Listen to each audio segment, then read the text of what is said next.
Please join me today in welcoming Jennifer L. Fitzpatrick, MSW, CSP.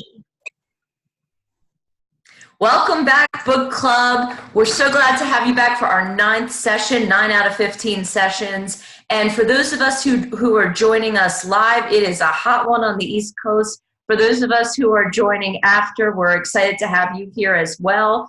So we're going to jump into the content and to talking to our guest today, which I'm going to introduce in a few moments, and I'm so excited to have on board today. So as always, before we get started into our content about other resources that the dementia caregiving crew will need outside of family and friends, we are going to introduce our sponsors. So Hilarity for Charity and Oasis Senior Advisors, without them, this wouldn't happen.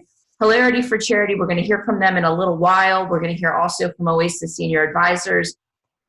Oasis Senior Advisors is financially supporting this program, and they have been kind enough to offer a free copy of Cruising Through Caregiving to every grant recipient from Hilarity for Charity. So if you haven't gotten that, if you are a grant recipient of Hilarity for Charity, don't forget that you are entitled to that as a grant recipient while supplies last.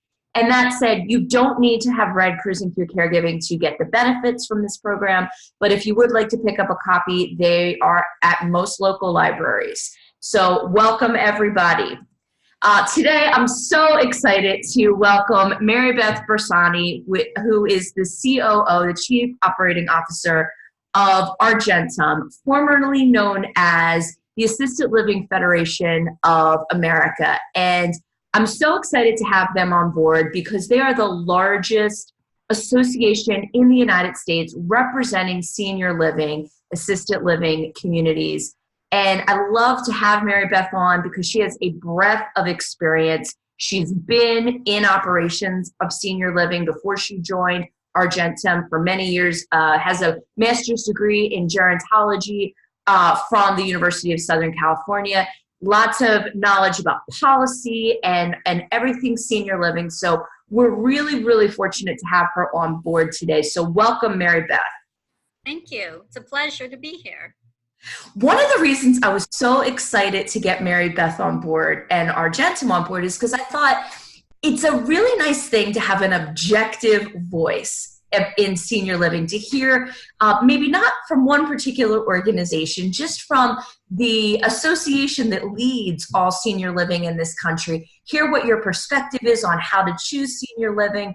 Because even though Hilarity for Charity is doing such a wonderful job providing grants and helping keep persons with dementia at home as long as possible, we all know that if you have a loved one who has dementia, oftentimes it comes to the point where they are going to need another level of care. Yes. I mean, the reason we're here, and first of all, let me say, we are a trade association. We represent all assisted living providers, senior living providers who operate in all 50 states. And our goal is not just to represent the providers, but the residents who live in those communities, as well as the families and employees who work there. So we really try to look at the entire population of the community. Our goal is to make sure assisted living is the best it can be. And you're absolutely right. When someone, for all frail seniors, but especially memory cognitively impaired seniors, it's very difficult to take care of someone in your own home. And assisted living is an option that should be considered. It's a delicate and difficult decision, so I want to say that right up front because I don't want to make it sound like it's as easy as going through a checklist and deciding to move mom or dad into a memory care community. It takes a lot of time. It's emotional. You have to consider all sorts of things. Financial considerations are very important, location. But just starting with the emotional, and what I loved about your book, Jen, is you're giving people permission to acknowledge that though I love this person dearly, they're the most important person in my life, perhaps I'm not the best one to provide the care and support they need. I really appreciate that. Yeah, because I think sometimes people get so fixed on, I've got to be the one, and there's a reason senior living exists. And I loved, you're talking about the promise. We've all made that promise in one way or another to a loved one. And but you have to give yourself permission. And again, you talked about this in your book, but if you're trying to take care of your own mother, think about 24/7 what that means. In an assisted living community, we have a chef, we have servers, we have housekeepers, we have activities directors, we have someone who drives the van, we have the people who provide the care, and they're all trained.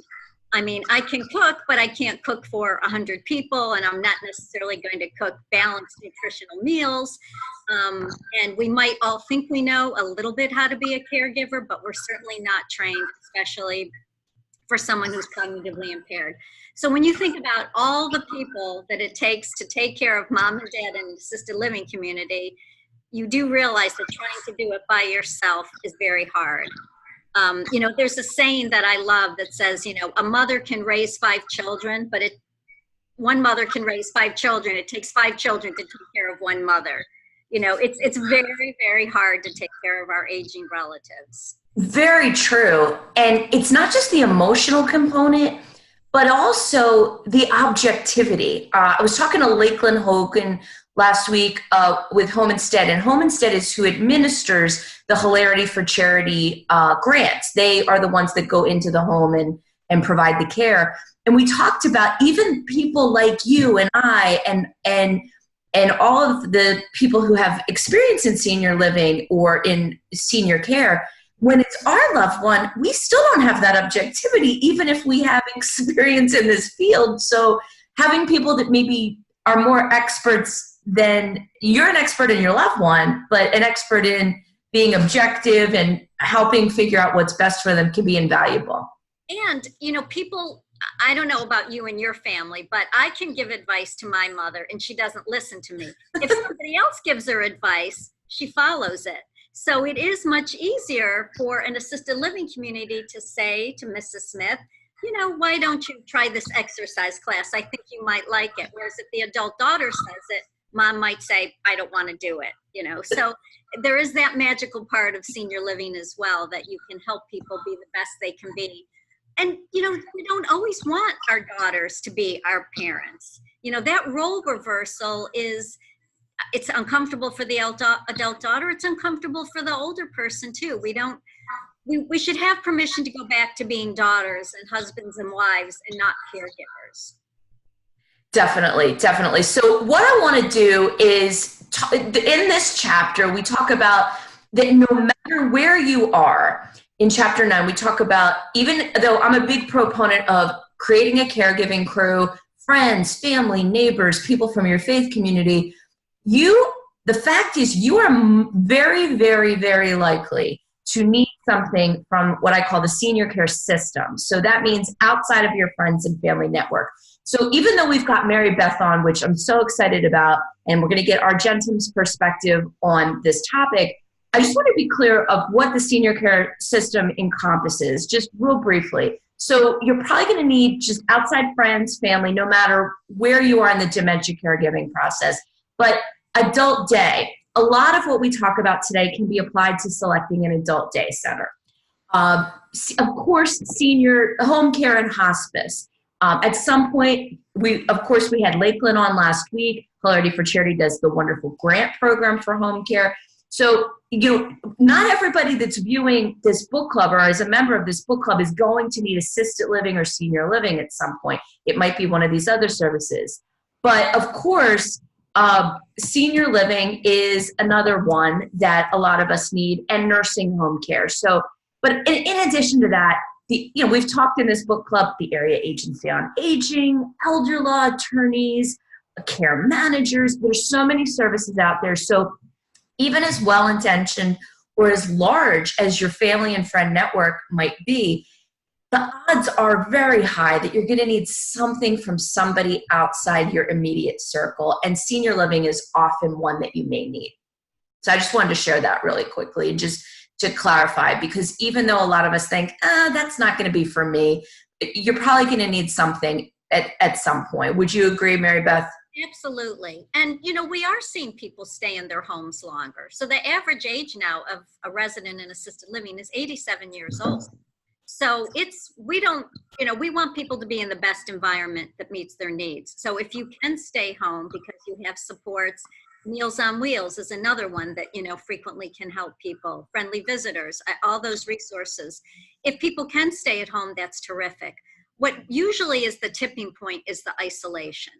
When you get to the point where most of your family and friends have passed away or moved away to be with their adult children, and you really find that you're not having any socialization or seeing other people. Studies have shown that isolation, the negative impact on your health, is equivalent to smoking 15 cigarettes a day. So just being alone and isolated can be detrimental to your health. So that is what we see as a tipping point, where sometimes you say, okay, even though I have some of these outside resources, I am lonely and isolated. Marybeth, people forget, the isolation doesn't even occur to a lot of people. It's, okay, well, mobility or can I lift her anymore? The isolation, I feel like, is one of the items that people, it doesn't even cross their mind.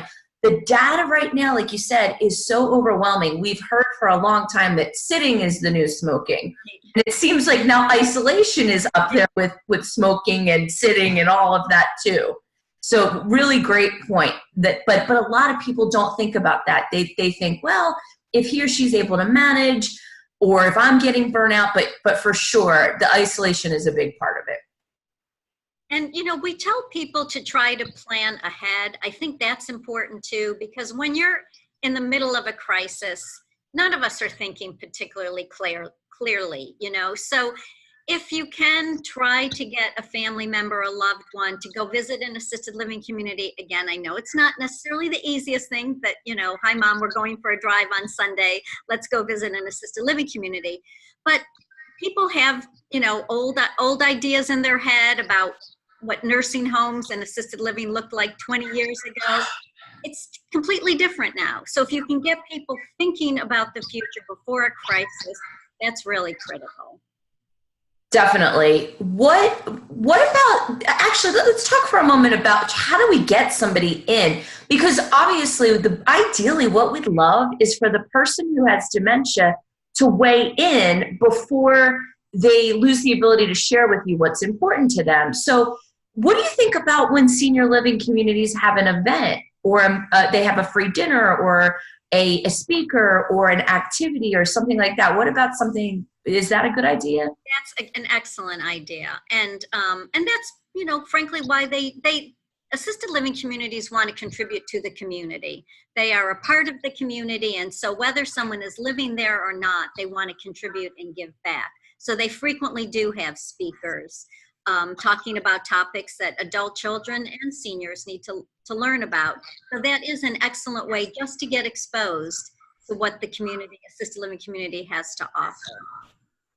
And sometimes you wind up with a free meal, a happy hour, and it's, again, a lot of times it's not just taking a tour. It's a little bit less intimidating. I've been to senior living events where they have music or they have some sort of entertainment, and they even have events for kids and grandkids sometimes where it's a family event. Like you said, they're giving back to the community.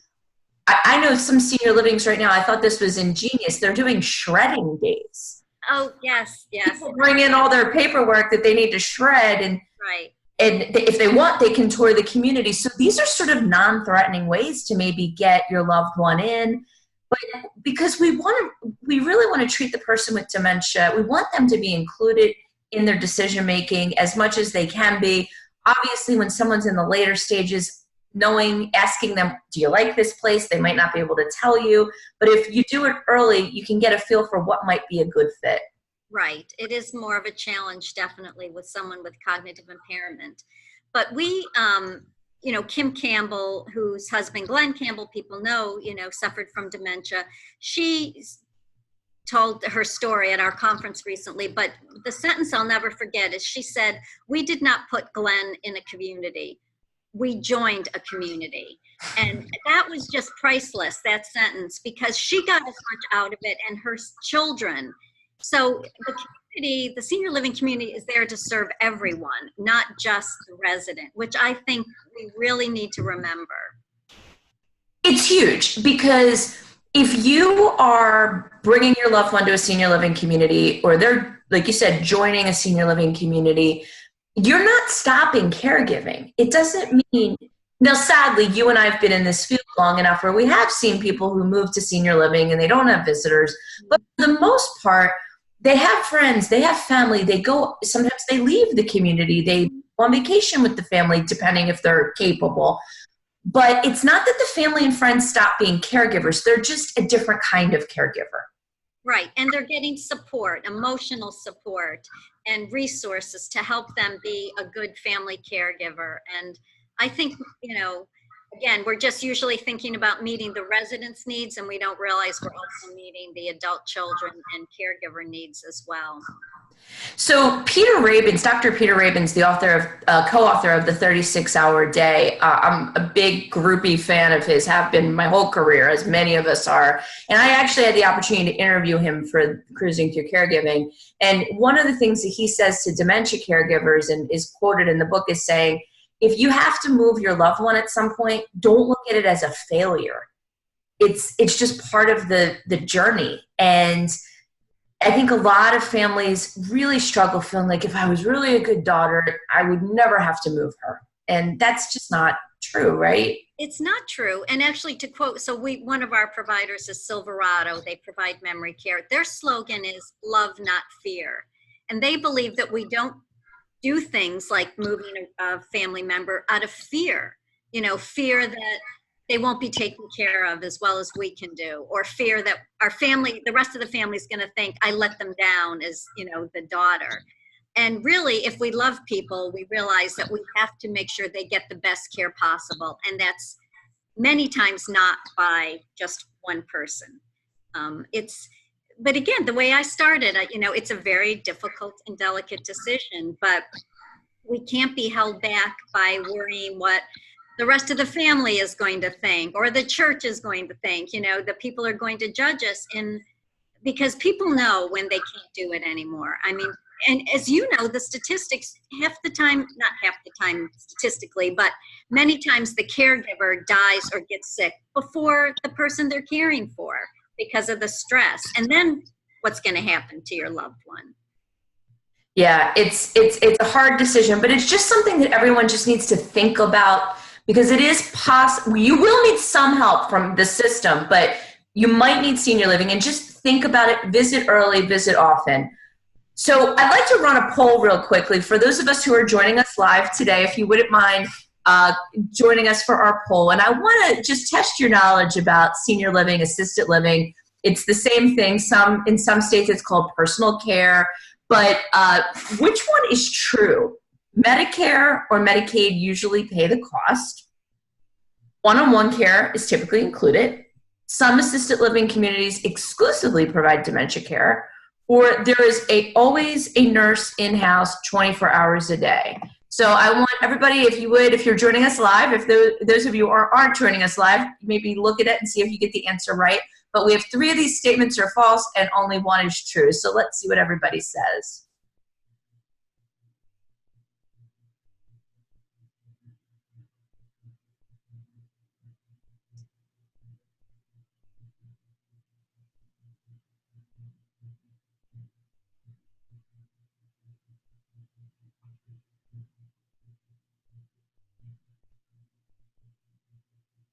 Take another moment. These results are being tallied. See what everybody thinks.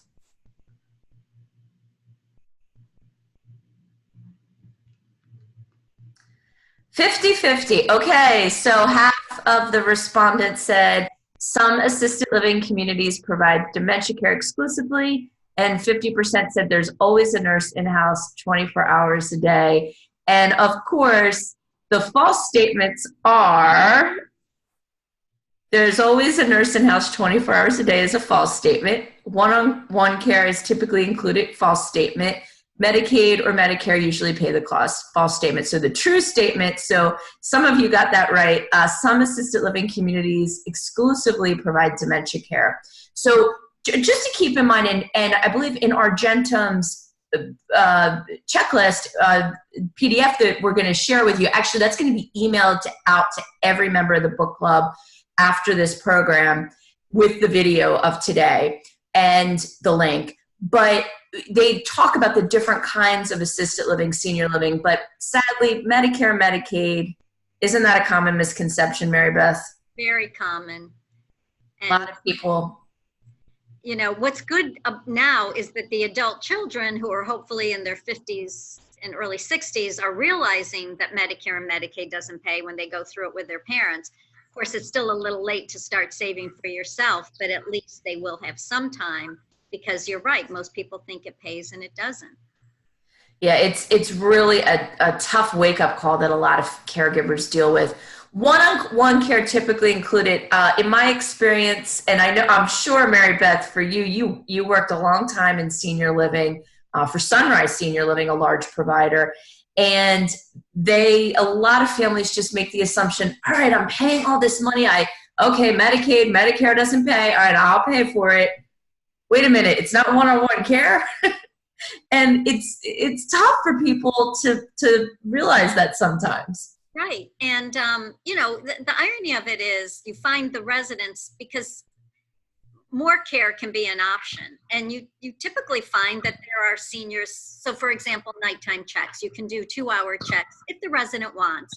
Many times residents don't want it. I mean, people have a fierce need and desire to be independent. And in assisted living, we do try to respect that. That's where you get into the quality of life versus the quality of care. And so you're right. People think, you know, that somebody's going to be following your mother around all day long. Number one, mom doesn't really want that. She wants some privacy and independence. Right. That's not what, you know, assisted living provides. And then the nursing. So assisted living has nursing, but in some communities do have a nurse in-house 24 hours a day. That is true. Some do. But many, they have a nurse 12 hours a day or 16 hours a day, and they have a nurse that's on call. Right. So, yeah.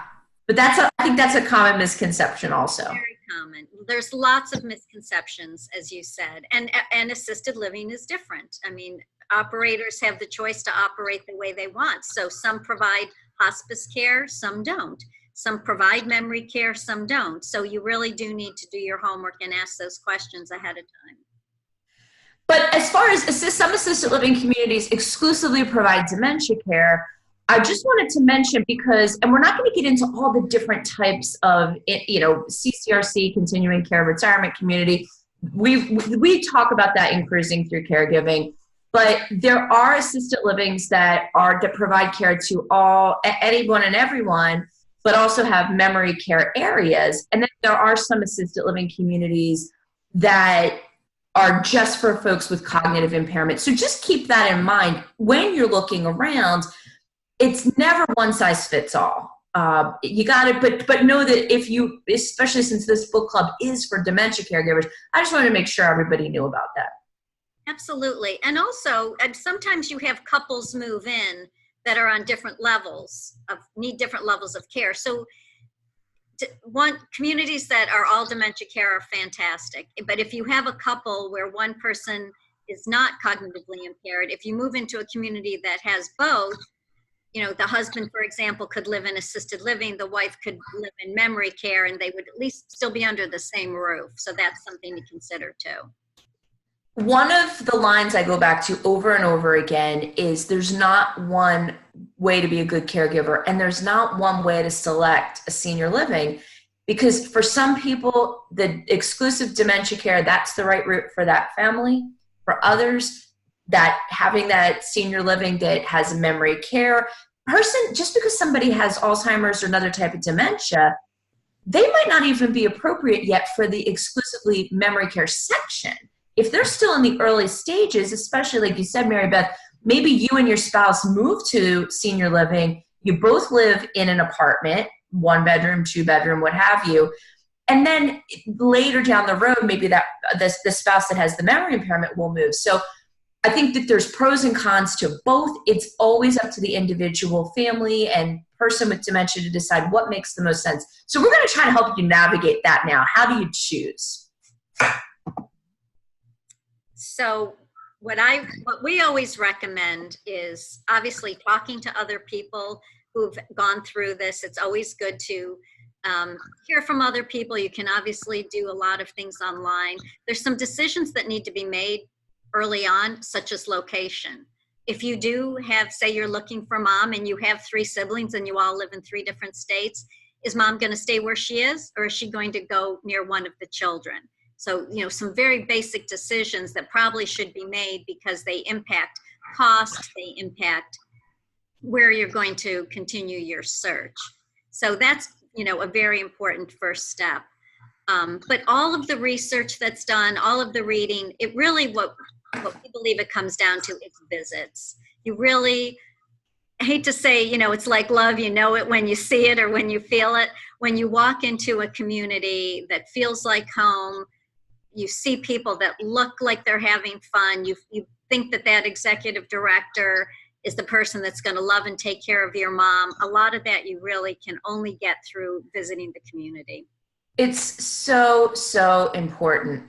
We're gonna talk a little bit more about that, but before we do, I want to just talk real quickly. You brought up a wonderful point about when the person's isolated. So how do we know that we should even be looking? Well, first, you and I talked a moment ago, look early, even if you're never going to utilize it, just know what's around, know what the options are. So if there's an event where your loved one wanders and everyone's in agreement, really it's time, you want to have a couple places. We like these were at the top of our list. So, but how do we know? Marybeth brought up the isolation, and that is critical. But what else would make us feel like, you know what, it's time. It really is time. The other symptoms are when you notice that your mom, I'm just using mom and dad as an example, they're no longer quite looking like themselves. Every day your mother would get dressed, put on lipstick, comb her hair. Suddenly now she's not doing that. She's staying in her pajamas all day. She's not combing her hair. She's just not taking care of herself the way she used to. They could be signs of depression. They could be signs that she can't do those things by herself anymore. So any type of change in that type of behavior is a sign that perhaps her environment where she's living now is not enough. People not eating. I mean, that's clearly, a sign. People realize they can't use the stove anymore, or they forget how to prepare meals. They forget to go grocery shopping. That's why we say people, children who don't live near their mom and dad, when they go home for holidays and they suddenly see a completely different mother, a completely different household, they're like, when did this happen?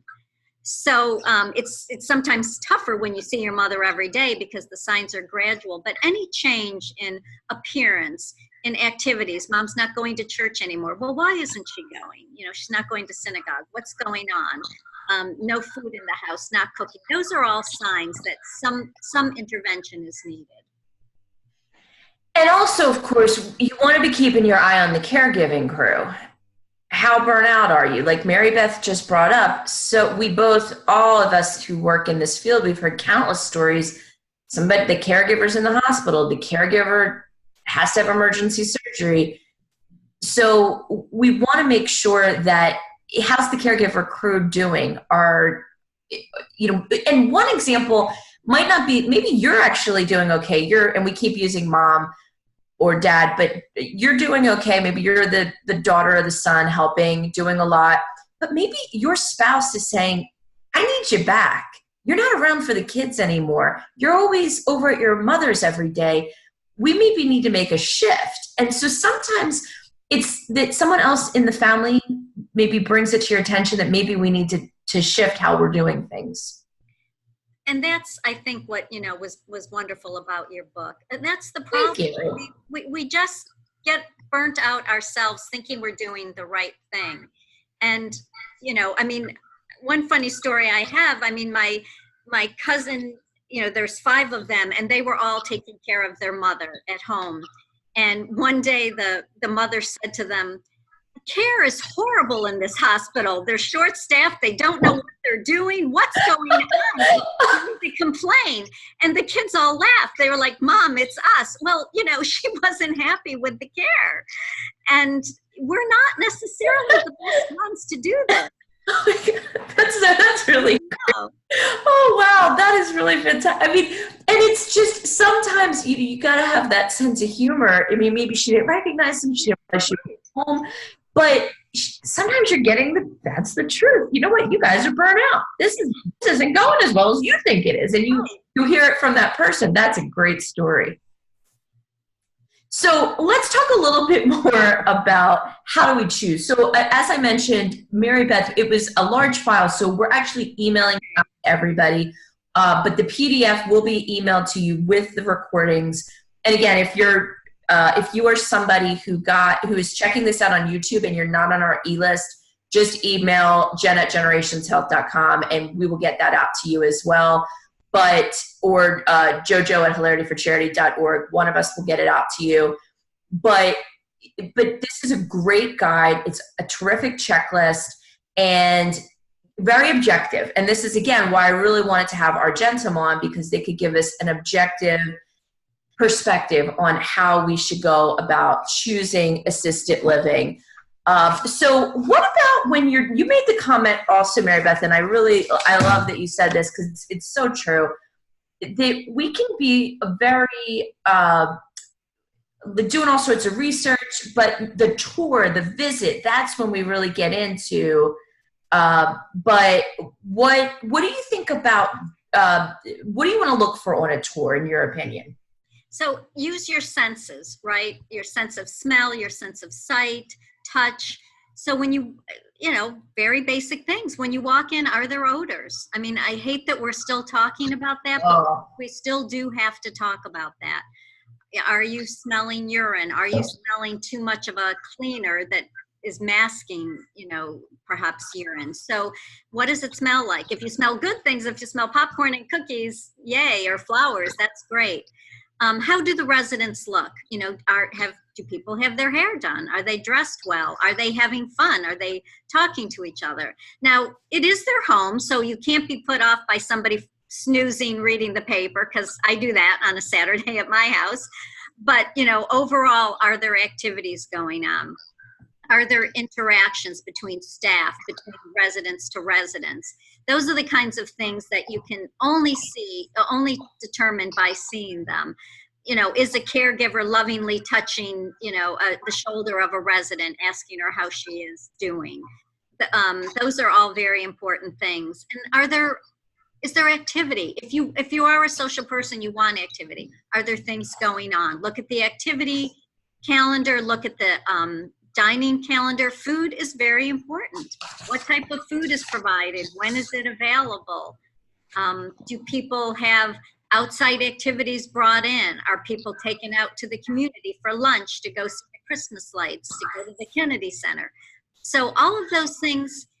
And I think, as you walk around, like you said, it is nice to have the checklist. You don't have to be quite so blatant as check, but if you look at the list ahead of time, as you're walking around, you'll get a sense of what it feels like. Definitely. So I have an important question for you, because I get this question a lot, and people often will be surprised by what's on another person's non-negotiable list. So I always encourage families, make a couple, like 3 non-negotiables. When you're making a non-negotiable list, there's sometimes you can write 10, but what are your 3 top things that have to be? So are there any non-negotiables sometimes that maybe people might not think of a lot? Most states require this, and I know this sounds a little negative, but I would ask about criminal background checks for employees, because you want to know. You want to know that the staff know the answer to that, the executive director. So are criminal background checks made on your employees? I would ask, you really want to know, at what point does my loved one need to leave this community? Because that can be very state specific and regulation driven. So it's important to know, even with dementia, if my mother gets, behavior that's a little bit, she's anxious and she can't be calmed down and gets aggressive, that's the word I was looking for, would you make her move out? So, at what point might she have to leave the community? That's another item that needs to be on the list. I love that. I really appreciate that you brought that up because, and some communities are just so well trained and they know what to do to de-escalate behaviors, and that's a rarity. But then in other communities, it might be more common that they say, well, this person's not a good fit here anymore. So really, I think it's just a great thing to put on. All right, non-negotiable, it has to be more of they're going to give it every effort. Maybe that's if you don't want to move twice. Anything else that you can think of that's important to have on your non-negotiable list? Well, a good question to ask is how long have the staff been there? So how long has the executive director been there? How long have the caregivers been there? How long has the chef been there? It's not so much a non-negotiable, but it's a way of finding out sort of the health of the community. If you find out that the staff have been there for a long time, you can bet it's a pretty good place, because residents and families won't tolerate executive directors and caregivers who are not doing a good job. So if you have that committed, compassionate workforce that's been retained and been there for a long time, to me, that speaks volumes. And it's so rare to have a community where lots of people are there long term. And I actually do a lot of speaking on that, recruitment, retention, how to keep people, because right now it's a tough market to keep somebody for more than a couple of years. It can be really a major issue. So if you do have an organization that's able to retain, the culture is probably pretty positive. So that's a wonderful point. Couple other ones that I think sometimes people don't think about. You mentioned, or you brought up the geography issue. I've actually had families say to me, okay, my sister's in Philadelphia, I'm in Baltimore, my brother's in Harrisburg, we should find a community that's central to all three. And sometimes maybe that makes sense, but maybe just pick closest to one of them so someone can get right there. But I think a lot of times people are saying, well, let's make it an equal drive. And talk that through. So maybe choose your geographic area. Like what geographic area it has to be within 5 miles of one of the kids, whatever that is, that makes sense for you. Sorry, go ahead. No, I was just going to say that's good advice. And maybe mom wants to say where she's lived her whole life. Right. She doesn't want to be near any of the three children who have moved away for their own lives. Right. And again, that depends, but think about the geography. And sometimes I've seen families say, well, one person lives in Massachusetts and one person lives in Montana. Wow, our money's going to go further in Montana. Let's move her out. Because really, if she was living in New York City her whole life, but then again, is that appropriate to move her if she really would be have better quality of life living where she? Right. Every family is different. Every family is so different. Another non-negotiable I just want to throw out there that I think I hear periodically is for men. They want to be in a community where there's other men. Not that they don't enjoy being around females, but often in senior living, more often than not, it's way more women than it is men. And sometimes it might be if that individual really would benefit from being in a men's club or would like that. I think that sometimes that can be on your list, or it might be like you brought up, Marybeth, about food. You know, how good is the food? If food is really important to that individual, that's a priority. So just think about what your non-negotiables are. Those are something to be really thinking about, because you don't always get exactly everything on your list. Right. I mean, my father played pitch. He loved pitch. So when we would go look at a community, the first thing he wanted to know is, are there any guys? He wanted the men, and do they play pitch? And, it sounds kind of silly, but to him, literally, that was so important to him. And he wanted to know he could have company. It would be a deal breaker. Right. And I think that's okay. I think it's all right to make that list. So the other big question that I have for you, and this is very, I think in our field, a little bit controversial. What do you think about, there's a lot of families that feel like if I do a surprise drop-in and I don't make an appointment, I'm going to get the real story. do you think that surprise visits make more sense in getting the full picture than a scheduled tour, or does it matter?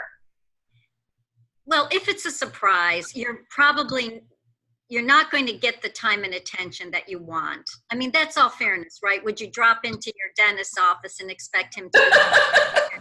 No, you might end up getting another dentist that isn't the one you want. So I believe you really should make an appointment because they're going to try to make the visit tailored toward you. They know, is it your, 60-year-old family member who has early cognitive impairment, or is it a 90-year-old mother? And they can just be more prepared for your loved one and make the tour more meaningful, because they will find out information ahead of time. They will ask you some questions. They don't want to waste your time. They want to make the tour meaningful. So I really believe you should make an appointment. Believe me, if there's nothing they can hide. They have tours coming in all the time. And so nobody likes a surprise visitor. I don't like when my neighbors drop by either, and I'm not quite ready. So I do believe you should make an appointment. Some families feel better if I stop in, then I'm going to see things that maybe, like you said, I think it's very hard to hide good or bad. Mm-hmm. It's lots of people, 160 people, 100 people, 200 people's home. And it's very hard to hide anything, really. So, and I think you brought up a wonderful point, Marybeth. A good tour, a good sign is when they're asking you a lot of questions. They're not just saying, here's where everybody gets their hair done. Here's where the food is. Here, they're asking you, and they're trying to tailor and understand, are you the right fit? Most reputable senior living communities, they want to make sure that they're right for you too. Absolutely, because transfer trauma, you don't want someone to have to move more than once. You want the community, you want it to be a good fit. Exactly. Yeah. So what we're going to do now, we're going to give Marybeth a little break. We're going to ask Darlene to mute Marybeth real quickly, and we're going to hear from our sponsors. First, we are going to hear from Hilarity for Charity and Oasis Senior Advisors, Tim Ivankovich, CEO of Oasis Senior Advisors. Want to thank Tim again for sponsoring this program. And Tim, welcome back. Well, thanks, Jen. Great to be here again. And Marybeth, great to have you on today as well. We're a big supporter of Argentum, as you may know, longtime members. And the work you guys do is wonderful. So I think we have some great synergies as what you provide and what we provide as well. And yeah, Jen, it's great to be on your program, like I said, and supporting you with Hilarity for Charity, another great organization that we love to support as well. And I will mention, as you guys were talking earlier today about the seniors and the isolation and the solitude that they have, and how sometimes that can lend to depression, and they're just not as happy as they could be, but thinking they need to stay in their homes. What we see, and I know Marybeth has seen this many, many times, that when we finally get them into assisted living or in our case, memory care, how they thrive and how they just blossom into these completely different people because they've got others around them, people to interact with, and it's just a completely different world for them and activities to keep them occupied throughout the day. So it's really something when you see them go from kind of mild depression in the home to something really amazing in a community. And I agree with both of you as well, as we do when we tour with all of our families, as we're helping them find the right location, always make an appointment. They're busy and they want to make sure they're prepared for you when they come in, and they can tailor it, like Marybeth said, to that family as well. So yeah, we recommend that as well. So anyway, great to be here today. Our available information is all over the place. OasisSeniorAdvisors.com. We're a free service that helps families find the right assisted living or memory care. And again, great to be a part of this. So thank you, guys. Thank you so much, Tim. And I want to try to get my PowerPoint back up. I froze for a moment. I think we all froze for a moment there. Tim, thank you so much. Real quickly, just want to remind everybody that Oasis Senior Advisors program to help older adults and their families find placement is completely free to the older adult oasissenior-advisors.com. And how many franchises are we up to now, Tim? We're about 83, 84 right now. And to your point, Jen, about our locations, when you're talking about families trying to decide, you've got a son or daughter in Baltimore and you've got a son in Philadelphia or wherever, having so many franchisees across the country sure makes it easy for that transition. If it is even from New Jersey to Florida, we've got folks all over the place that can help both sides, whether they want to keep the senior close or actually transfer them to another state. We can help with that as well. Excellent. Thank you so much, Tim. And now we're going to invite, thank you, Tim. We're going to invite Jojo Drake with Hilarity for Charity, hilarityforcharity.org. Jojo, thank you so much again for sponsoring the virtual book club for dementia caregivers. And Jojo, tell us what's going on in the world of Hilarity for Charity. Hey, everybody. Jen, thank you so much. Marybeth, thank you as well. You guys have offered some great insight into the world of resources beyond just your caregiving crew. And I think HFC complements this conversation really well because we are one of those resources. I know it's been plugged in a lot of the book clubs, but I think it's really intersects really well with this particular conversation and this topic of this chapter. Times where you'll find, as Marybeth has poignantly pointed out, that you would want to go to a senior care facility. There are times where it is working for you at home and you want to continue that and you just need some respite. And we offer that through our HFC Home Care Grant Program. Perhaps you don't need 6 months, but you need some time off to go to doctor's appointments or just to recharge. And so our 3-month grant, you get to use a certain amount of hours over a 3-month period, and we call that our Recharge Relief Grant. And we think that's a really great opportunity for people who are keeping their loved one in the home for the time being or in that current, and not everyone's in the same place, but if you are, we like to let you know that we can offer you that kind of time to recharge your battery. And then if you really need a longer break, we have this longer term care grant as well, and it's 6 months. So we understand that everyone's in a different place and there's all kinds of different options, but we'd love to have you look into that. Just head to hilarityforcharity.org and you can learn more about our grant program there.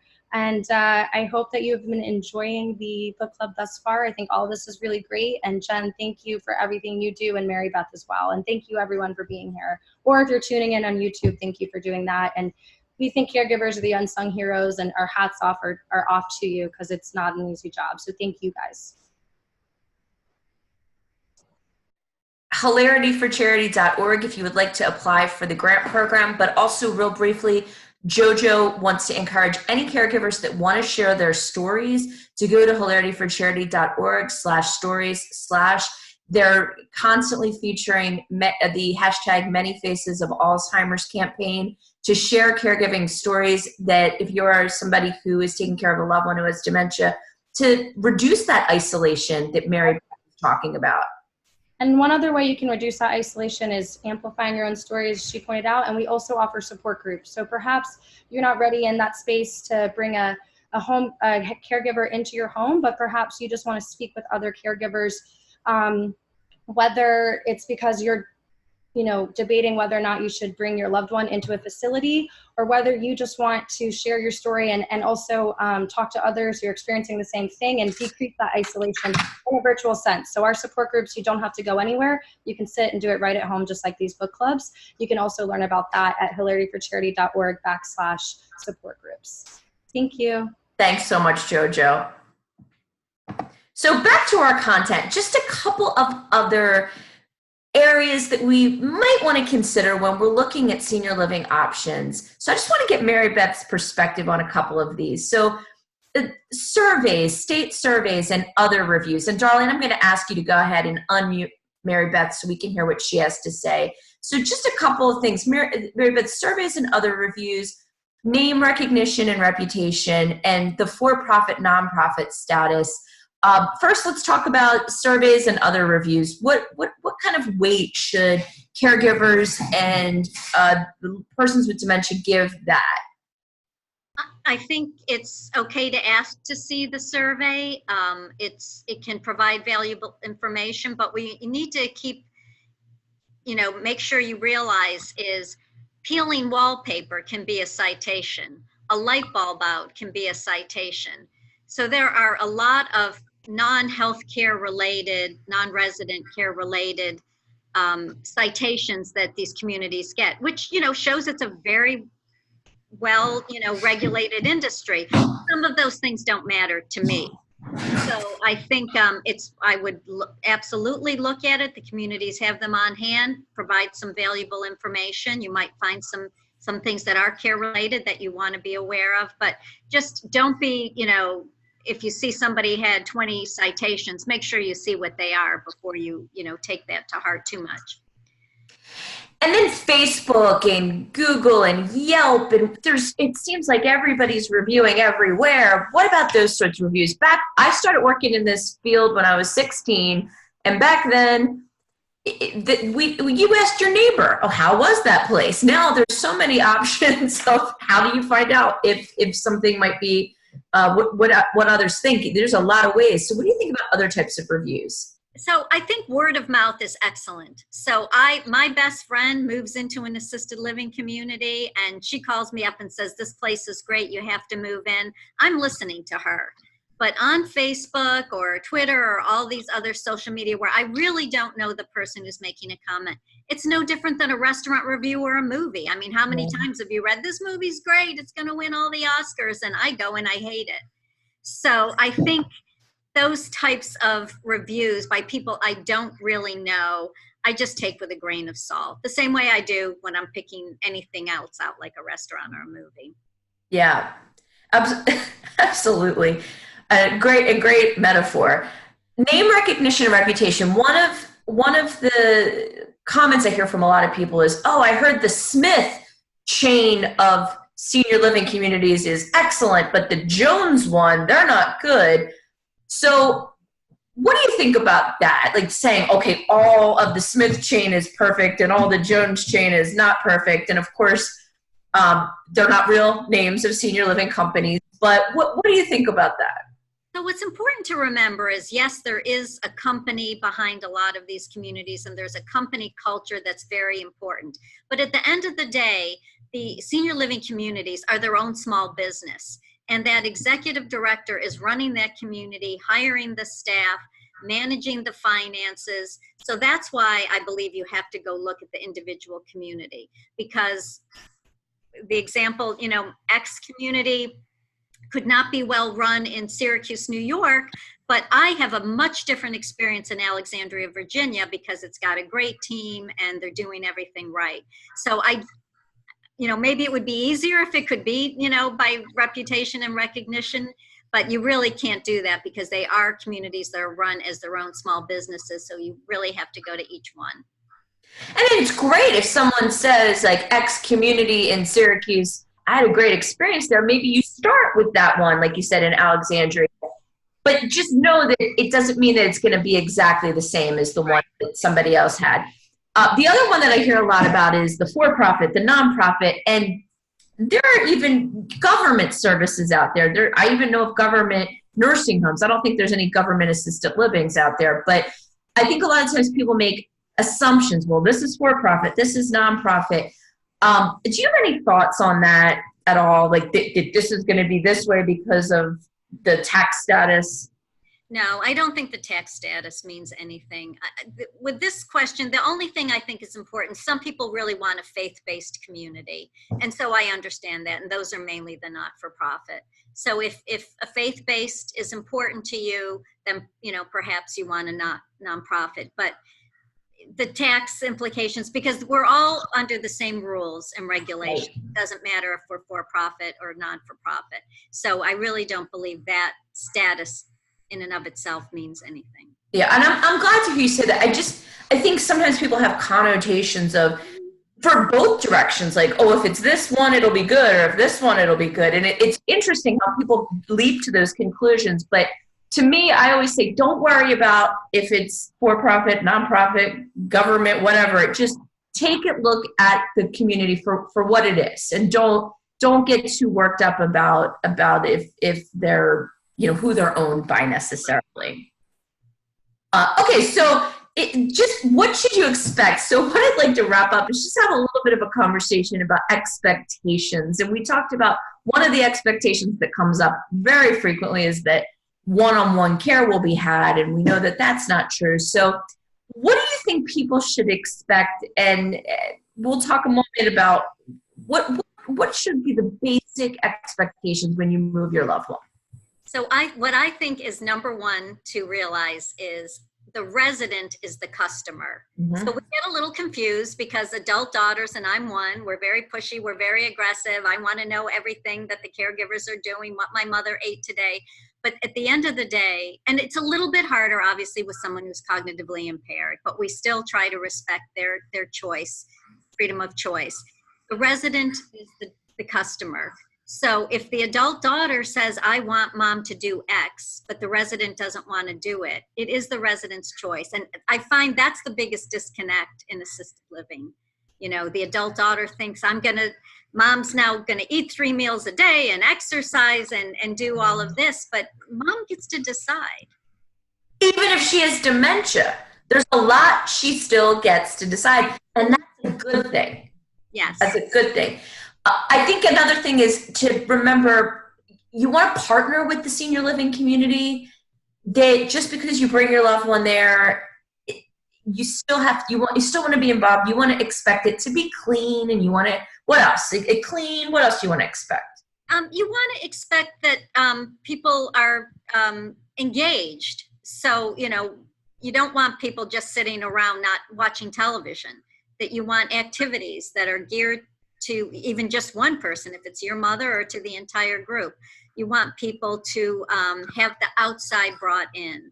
So assisted living is not a jail. You know, the door goes both ways. They should be able to go out on supervised trips or as they want to with loved ones, and you want the community at large to come in. It's just a place where it's like a one-stop shop, so that lots of services can be brought in, hairdressers, doctors, etc. But you don't want to be, you know, off in the middle of nowhere, not connected to the community. So that's very important. For sure. And of course, if somebody is in the memory care program, then we need to make sure that if they're going out, that they're with somebody and all of that. So, but yeah, absolutely. The outside, it's not a jail. What a great quote. What a great quote. And you know, the other thing I'll say is getting involved in community activities. We are finding more and more of our assisted living providers are doing community work, and for memory impaired too. Mm-hmm. They can go feed the dogs at the dog pound. They can make sandwiches for which they do here in Alexandria for the football team. So to give back, you never are too old, too frail to give back. And we found that really gives people a purpose for their life. And especially when someone's in the early and mid stages, it really keeps them energized, and it keeps that use it or lose it is so true. So making sure that there's something that's given them a sense of purpose, so true. What if you're not happy?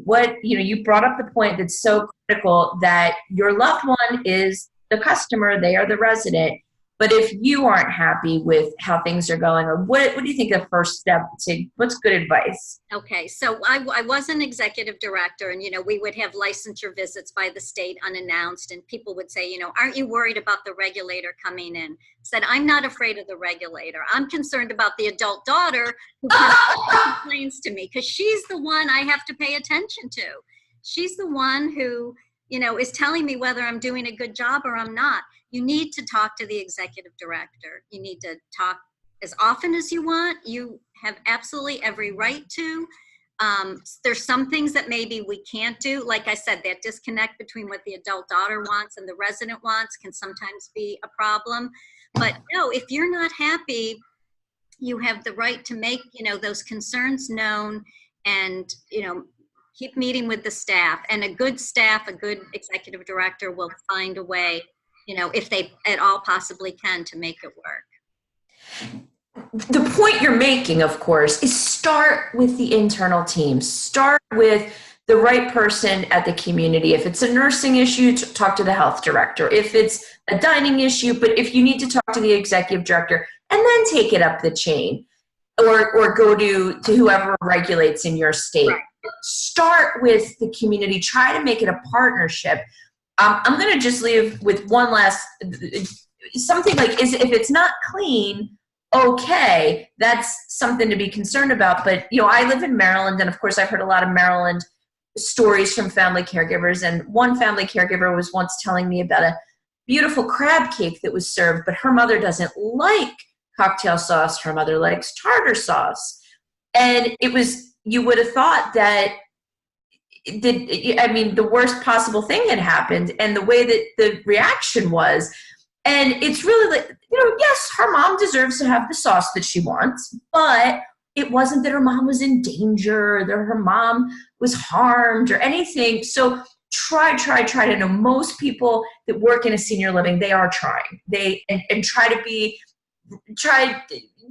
like you said, go to the right person, start within the community to try to rectify a problem that you see is going on. That's a good example, because You've probably heard many of those in your years as an operations executive. Yes. So, and of course, mom does deserve to have the sauce she wants, but just try to be measured in the way that you're lodging those complaints. But again, senior living, the one last thing I want to say about senior living, and Marybeth's given us a lot of really terrific things to think about. Most of them are trying to help your loved one. It's a tough job, but you don't just drop your loved one off. You want to be a partner with them. So before we have a last word from Marybeth, I want to thank again Hilarity for Charity and Oasis Senior Advisors. We couldn't be doing this virtual book club for dementia caregivers without them. And I want to thank everybody, in particular Marybeth Bersani. And next week, we're going to have Tiffany Favors, the clinical lead from the Alzheimer's Association National Office in Chicago, on to talk to us. But Marybeth, any last words on choosing assisted living, senior living, or managing your expectations? Any last thoughts for our caregivers? My last thoughts are ask for help. You know, don't be afraid to talk to people in your community, your friends, your family. You talked about a lot of resources. It might not be time for senior living yet, but there are resources out there. We can't do it alone. We're not superhumans, and people who do, I know their heart is in the right place, but they may not be providing the right care to their loved one. They certainly maybe not taking care of themselves. So look at all the resources out there. Try to plan ahead, and give yourself a big hug. It's a hard job caring for loved ones, but it's a very worthwhile thing to do. But even as you said, even when you move into assisted living, you're not abandoning your loved one. You will still be a caregiver and an important part of their lives. Well said. And Marybeth Bersani, we know your time is extremely valuable. We're incredibly grateful for your insight. Thank you for joining us, and we'll let Darlene take us to the end.